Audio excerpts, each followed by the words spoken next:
Madame, Monsieur, bonsoir. Aujourd'hui, on parlera de natation. Rappelons que durant le dernier week-end, Sétif avait abrité le championnat national Open en petit bassin de natation. On va revenir sur cette compétition.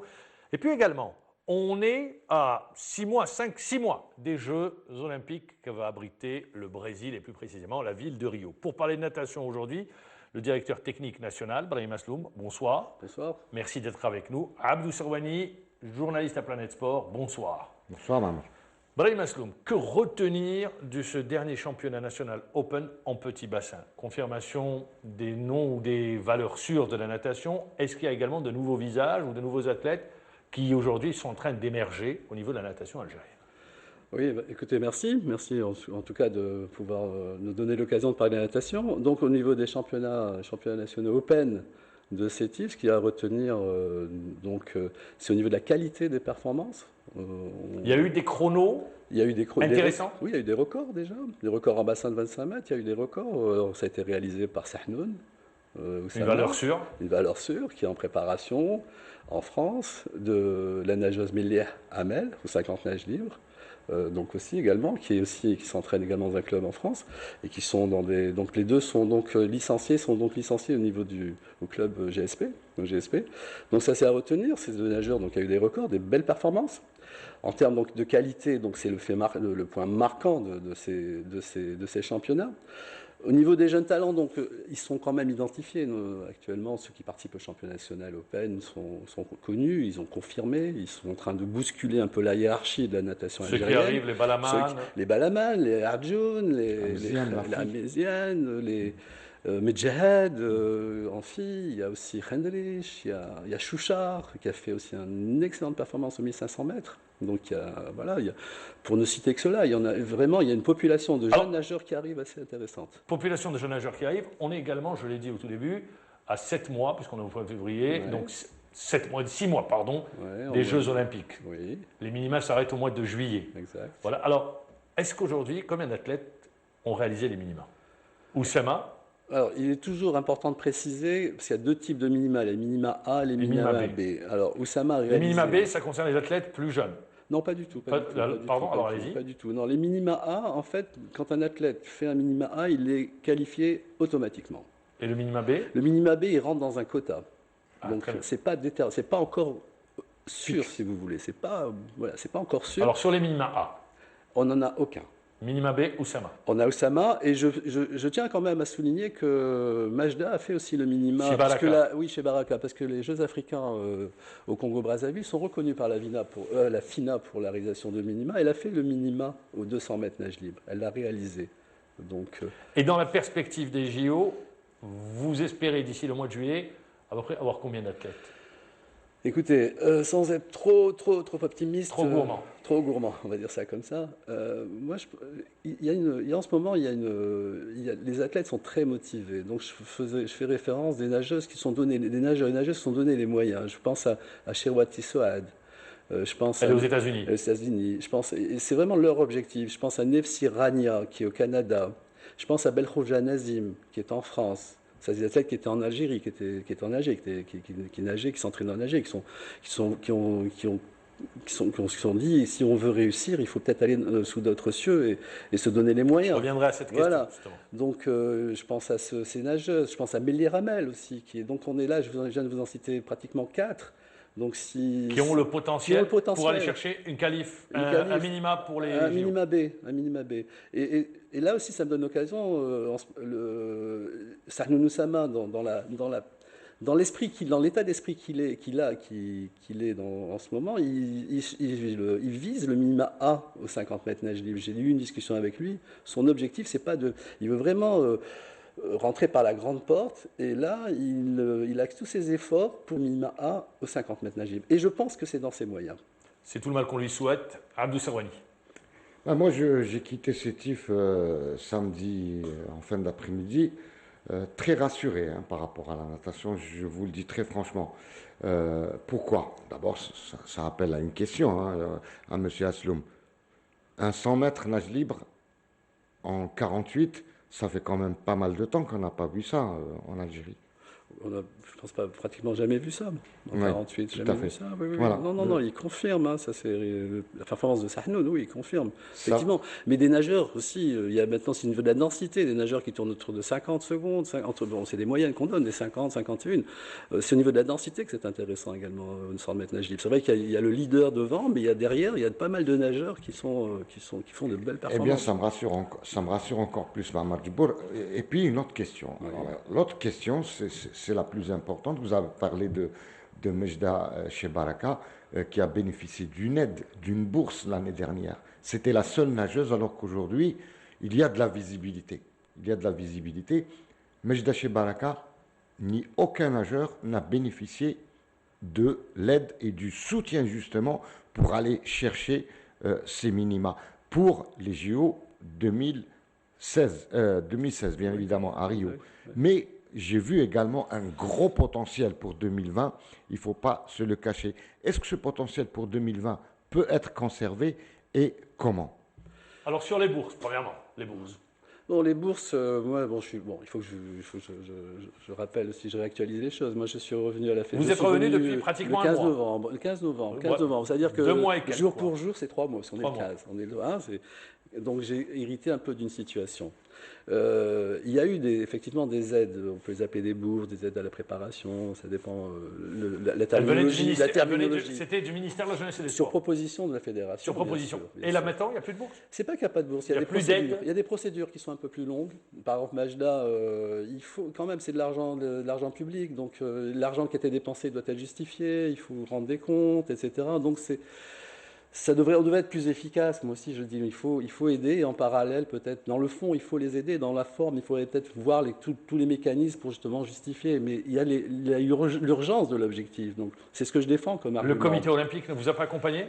Le comité olympique est disponible. Mais c'est sous une autre forme, dans des préparations, dans des camps, etc. Donc, c'est différent. Est-ce que ça se fait, oui ou non, aujourd'hui? Non, on l'a pas fait encore. Vous avez sollicité ou pas?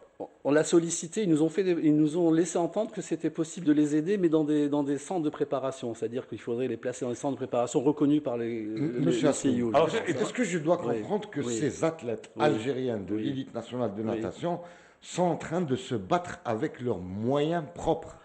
Quasiment, avec les moyens, l'argent qu'ils récoltent par rapport au club dans lequel ils sont licenciés, par exemple, qui quand même les soutiennent, les primes qu'ils obtiennent, etc. Non, quasiment, c'est eux qui... Moi, Belkhoja Nazim, il se bagarre tout seul, pratiquement. Sur ses propres... sur fonds propres. Ses fonds propres, pratiquement. Très bien. Pour répondre à la question, donc, vous dites aujourd'hui, il n'y a pas de bourse de préparation qui accompagne les athlètes, ou disons, ça demande du temps, c'est ce que vous dites. Pour être très clair, parce que c'est vraiment un sujet très sensible. C'est très sensible, c'est pour ça que... Oui, je sais que c'est un sujet très sensible. Pour être très clair, on a engagé des demandes avec des programmes. Il y a des procédures qui sont engagées. Il y a des procédures. Il y a un retour ou pas? Il y a un retour, c'est un peu délicat, il y a des promesses que ça se fasse, mais bon, il y a mais il y a le temps qui passe également. Mais bien sûr, il y a le facteur temps. mais bien sûr. Très bien. Par exemple, Oussama, mais quand même, Oui. pour préciser, Oussama, sur le budget de la fédération, avec l'accord, sous réserve de l'accord du ministère, on a débloqué une tranche pour sa préparation. Hein, il faut bien le préciser quand même. Lui, il rentre dans un processus initié par la fédération. Donc la fédération est engagée et elle continue. Donc la fédération. Mais pour les autres? Pour les autres, il y a Majda. Mais pour Mejda, par exemple, renouvellement de bourse ou d'aide à la préparation. Oui, on va dire différemment. à l'heure actuelle, elle n'a rien reçu encore. Elle n'a rien reçu. Juste en termine. Oui. Également, pour les autres, vous dites c'est sur fonds propres. Est-ce qu'il y a eu des demandes qui ont été formulées ou pas? Au niveau du ministère? Oui. Absolument. Il y a des demandes, il n'y a pas eu de retour. Il n'y a pas encore eu de retour. Il n'y a pas encore eu de retour. Pour le comité olympique, vous dites, on nous a dit, voilà, il y a des centres de préparation, les athlètes vont là-bas. Voilà. Mais ça ne se passe pas généralement comme ça pour la natation. C'est un peu plus complexe en termes de préparation. Exact. Pour répondre à la question de Abdou, parce qu'il y a la question sur la densité d'athlètes qui arrive sur 2020, 2016 et 2020, qu'est-ce que vous dites? Je dis que moi, un athlète comme Balaman, qui est né en 2001, 15 ans. qui a 15 ans, moi, on pourrait le retrouver, ou à Adjoun ou d'autres, on pourrait le retrouver, il aura, aux Jeux Olympiques 2020, il aura 20 ans. Majda Chebaraka a 14 ans, elle aura 19 ans. Bon, je crois que je ne me trompe pas. C'est ça. Mais moi aussi, il ne faut pas oublier aussi une chose. On organise des Jeux méditerranéens chez nous, Oran. au Rang, en 2021. Est-ce qu'on doit regarder que les Jeux? Bon, c'est vrai qu'il y a des références. La France est une référence. Oui. Il y a peut-être l'Italie est une référence en natation. Mais est-ce qu'on doit se contenter des Jeux méditerranéens? Est-ce qu'aujourd'hui, la natation algérienne, comme la natation sud-africaine, même si on est encore loin derrière, ou celle du Zimbabwe, est-ce qu'on doit avoir de gros objectifs? On est loin Très derrière. loin, très. Attendez, les Jeux africains en termes de classement général. Je parle sur les JO. En Sur les individualité. JO. Le Zimbabwe a déjà été médaillé aux JO Oui, et oui, l'Afrique avec du Sud a déjà été médaillée. Il y a une densité d'athlètes importante. Absolument. C'est pour ça C'est qu'il de faut la se comparer politique. aux meilleurs africains. ok. Je reviens à la question. Je vous dis, est-ce qu'aujourd'hui on doit regarder rien que sur les JM, le bassin méditerranéen, ou on doit avoir de grosses ambitions? Non, moi j'ai juste précisé, spécifié les JM 21 parce qu'il se passe chez nous. Très bien. C'est parce que ça se passe chez nous. Mais nous, notre objectif, on est plus ambitieux que ça. C'est les JO. Bah, bien sûr. Très bien. Alors- Question, Abdou Sourouani. Alors, la question que je me pose, hein, Ma'amar Djibour, Vous la posez au directeur technique. l'argent, c'est ce qui doit faire C'est le nerf un de la guerre. champion. Ça coûte un champion. On le forme, on le prépare et ça demande de l'argent. Moi, je me pose la question, Ma'amar Djibour, pourquoi l'Algérie ne dispose pas, les nageurs, les athlètes, l'Algérie ne dispose pas de bourse de préparation à la qualification aux Jeux Olympiques? L'Algérie est membre du CIO, elle a droit. La Tunisie, 12 nageurs ont bénéficié de 15 000 $ pour se préparer aux qualifications. Pourquoi l'Algérie n'a pas bénéficié de ces fonds? Ça pourrait résoudre. Alors, oui, la question. L'autre question, je voudrais continuer avec M. Asloum Brahim. M. Asloum Brahim, est-ce que vous voyez un athlète, enfin, vous avez parlé de l'Afrique du Sud, du Zimbabwe, est-ce que vous ne voyez pas sur les 4-5 prochaines années à venir un podium mondial pour la natation algérienne? Franchement, Il y a si le vraiment potentiel, il y a met le les potentiel moyens. pour. Il y a le potentiel. Bah, moi, je vois juste, c'est un indicateur quand même, les résultats qu'a fait Majda aux Jeux africains, qui étaient d'un niveau très relevé avec l'Égypte, avec l'Afrique Elle a du Sud. 13 ans. Elle a 13 ans, elle a fait 2 médailles d'or quand même dans des disciplines, dans des épreuves. Elle a battu des difficiles. Sud-Africains. Au-delà de la médaille, Oui, d'or. la C'est très bien. performance. Moi, je parle de la Mais performance, bien le sûr, chrono. bien en sûr, fait. bien sûr. L'évolution. Bah, déjà, son L'évolution. chrono 200 mètres nagé lui a fait faire le minima B en septembre 2015. ouais. Donc c'est quand même... Alors, moi, je voudrais, pour Une rester, référence. vous dites, donc le potentiel existe. Oui. Très bien. Moi, je voudrais revenir sur un aspect. Aujourd'hui, il y a un constat. Le constat est là. Si on veut aller plus loin ou envisager ou avoir comme objectif une médaille olympique, il faut aller dans un club à l'étranger. Condition sine qua non? C'est-à-dire... Il pourra obtenir une médaille olympique ou une médaille sur le plan mondial. Il faut aller se préparer à l'étranger, s'installer quasiment à l'étranger. Bah, dans un environnement propice à la performance, oui, dans un club. Mais il y a club et club, dans des clubs qui ont La déjà- maîtrise de la technologie. Absolument. Voilà, au niveau d'une brigade de techniciens Non, regarde. qui s'occupent, préparateurs physiques, préparateurs Il y a mentaux, autre tout chose. ce que les sportifs connaissent. Il y Quoi. a autre chose, si on veut aller nager à 6 heures du matin, on peut le faire. Mais ici, on ne peut pas le faire. Il Ils faut le le f- dire comme ça. Ils le font, mais c'est à un prix quand même qui est très dur. Je veux dire, c'est très compliqué. Parce- C'est-à-dire, pourquoi vous dites un prix?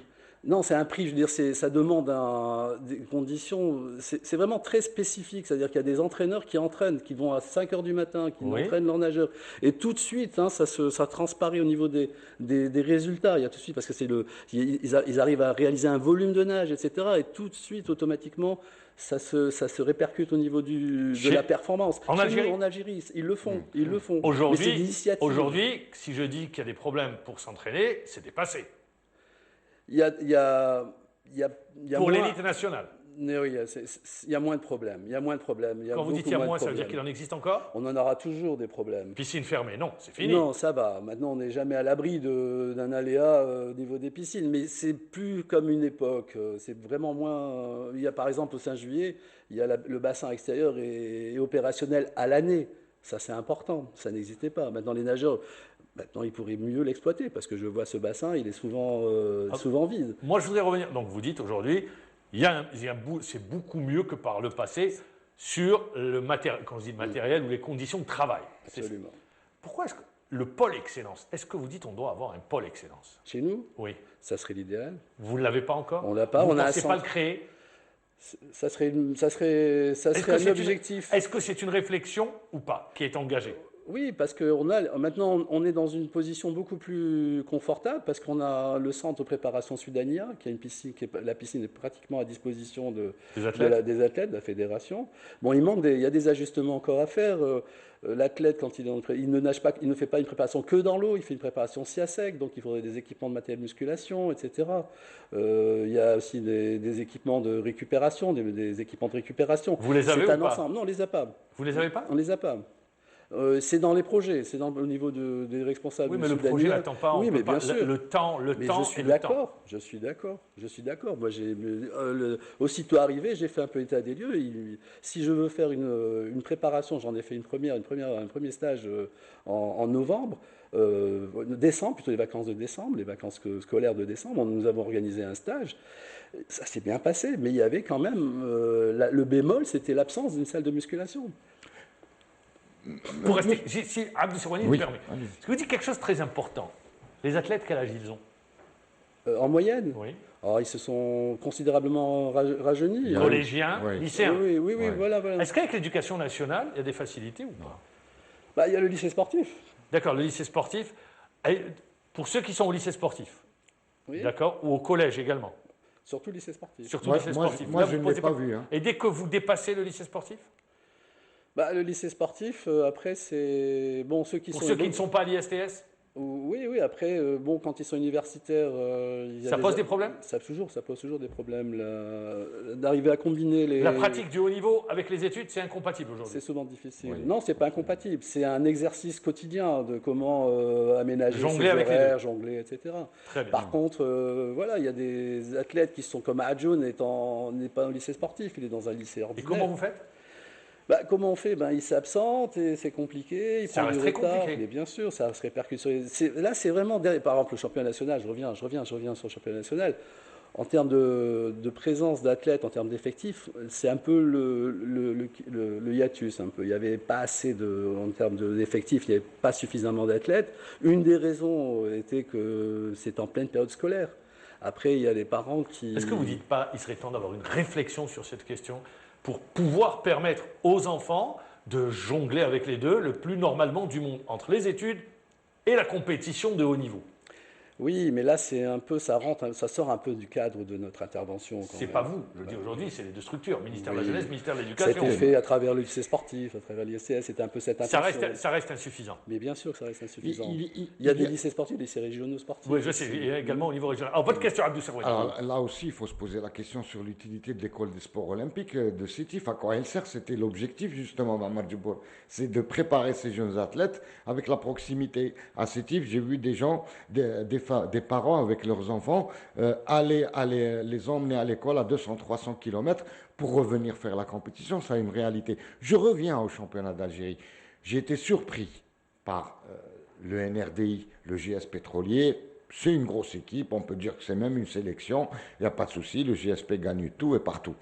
Mais le NRDI, aujourd'hui, j'ai vu le club de Bebzouar, chez les filles, le Sabeu, le Sahel Nautique, etc. J'ai été vraiment ravi de voir ces clubs. C'est quoi le secret de ces clubs? Vous les voyez, vous, arriver?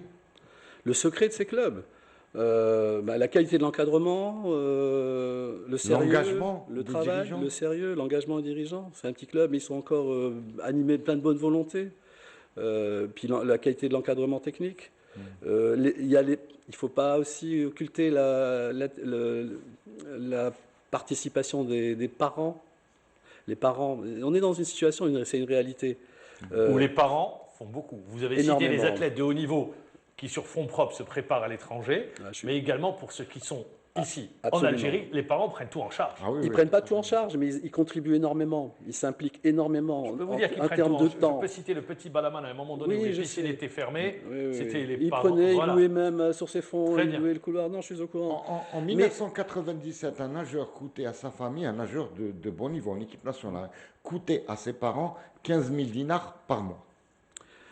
En C'est- 1997. Oui, déjà, alors, C'est un travail que nous avons avec fait. l'inflation, ça doit être. Alors, moi, je voudrais. Mais oui. j'aimerais juste terminer avec les Allez-y. parents, parce que c'est important.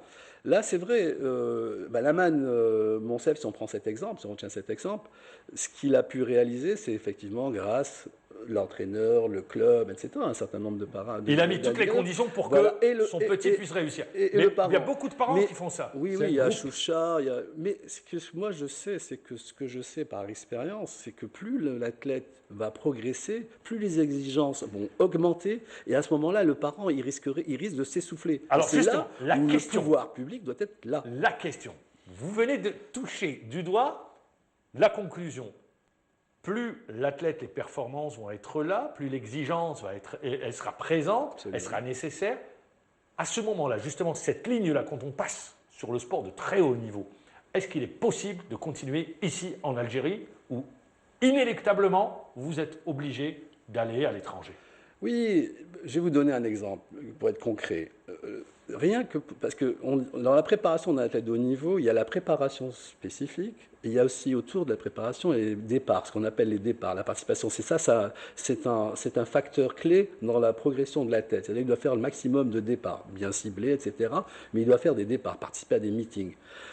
Quand ils sont en France, par exemple, ou dans notre pays, en Canada, etc., tous les départs qu'ils inscrivent, ils peuvent y participer. Parce qu'il y a des facilités. Nous, à chaque opération, pour un départ, pour un C'est meeting, très bureaucratisé. c'est horrible, parce qu'il faut il faut s'y prendre à l'avance peut-être, mais on est toujours confronté à des faire de problèmes. l'alpinisme. Il faut faire, oui, il faut les visas, il faut des délais, il y a énormément de complications. Il y a des Là-bas, il faut réserver. Quand vous réservez là-bas un hôtel, l'hôtel, il vous pose des conditions, il faut payer un acompte, etc. On est confronté à plein de... Mille et un problèmes. Mille et un problèmes. Pour arriver à aboutir une opération, c'est la croix et la bannière. On y arrive, mais à quel prix? Très bien. On l'aura compris, c'est passé très vite, Brahim Asloum. Ah bon, c'est terminé. On est arrivé à la fin de l'émission. Donc vous dites, ce qu'on retient, c'est qu'il y a du potentiel, il y a beaucoup de choses encore à améliorer. L'accompagnement des athlètes est plus que nécessaire pour leur permettre de franchir les paliers et d'arriver au plus haut niveau. Et oui, allez-y, Je la voudrais conclusion. juste dire une chose, il faut relativiser, parce que j'entends par-ci par-là, on a donné beaucoup d'argent à un athlète, etc. Mais quand on voit l'objectif, et quand on voit le coût que ça amène pour la préparation des athlètes de haut niveau, tout est relatif. Tout est relatif, c'est ce qu'on retiendra. Merci Brahim Asloum, merci Abdou Serwani, merci de nous avoir suivis. Je vous dis bonne soirée.